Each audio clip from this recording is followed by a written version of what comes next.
दोस्तों, एक बार एक कौवा अपनी चोंच में एक मांस का टुकड़ा लेकर कहीं जा रहा था और अचानक से उसके चोंच से वो टुकड़ा नीचे गिर गया और नीचे में एक बौद्ध भिक्षु जा रहे थे। उनके पात्र में वो मांस का टुकड़ा जा गिरा। अब उन बौद्ध भिक्षु को समझ में नहीं आया कि क्या किया जाए। चूंकि वह एक खाद्य पदार्थ था, मांस का जो टुकड़ा था वो कौवा तो अपने लिए, अपने खाने के लिए ले जा रहा था और उसके चोंच से वो मांस का टुकड़ा गिर गया। तो यह किसी का भोजन था और वह नीचे जा गिरा। तो बौद्ध भिक्षु को समझ में नहीं आया कि क्या किया जाए। ये तो एक तरह से किसी का अनाज है, किसी का हक है, लेकिन उससे छूट गया था और वह बौद्ध भिक्षु कुछ कर भी नहीं पाते क्योंकि वह कौवा तो दूर जा उड़ा था।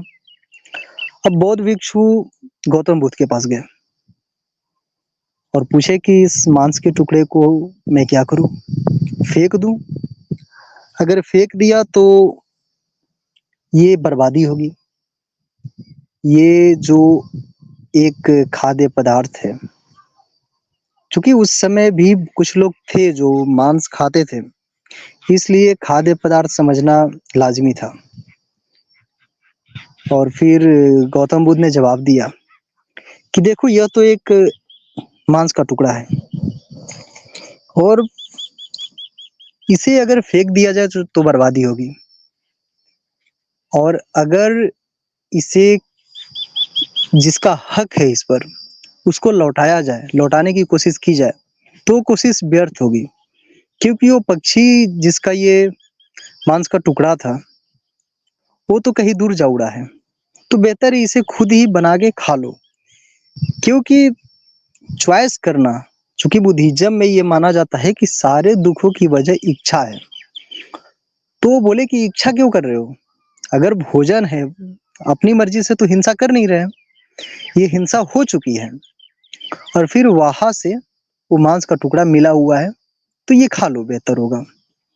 दोस्तों, बुद्ध कभी मांसाहार के खिलाफ नहीं थे, वह हिंसा के खिलाफ थे, अहिंसा के पुजारी थे। वह यह मानते थे कि अपनी मर्जी से हिंसा नहीं होनी चाहिए। चूंकि जैनिज्म में ये मान्यता है, बल्कि वो तो शाम में भी खाना खाने से बचते हैं, क्योंकि शाम में पहले के टाइम में लाइट वगैरह की व्यवस्था नहीं थी, इसलिए कुछ कीड़े मकोड़े पेट में चले जाते थे, हत्या हो जाती थी।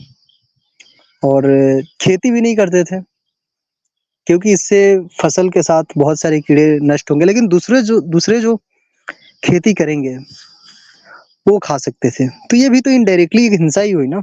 तो बुद्ध ने इसी पर कहा था, इससे हट कर कहा था कि खेती तो किसी से करवा ही रहे हो, तो इनडायरेक्टली तो हिंसा हो ही रही है।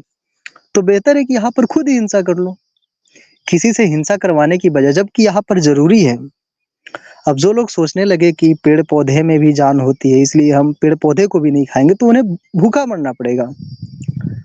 तो अपनी जीविका के लिए हिंसा करना कोई गलत नहीं है, बशर्ते कि वह स्वाद के लिए ना हो। लोग, हम देखते हैं कि नॉन वेजिटेरियन जो लोग होते हैं वो स्वाद के लिए हिंसा करते हैं।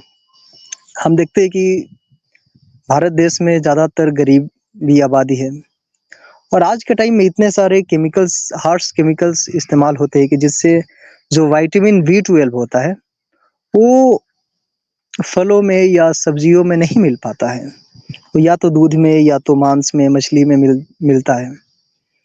तो इसलिए विटामिन बी 12 की कमी से बहुत सारे रोग भी हो जाते हैं।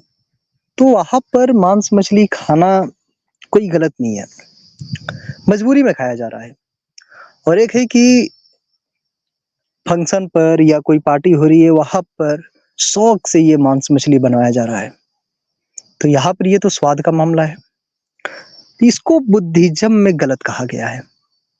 बुद्ध ने इसको पूरी तरह निंदा करी है।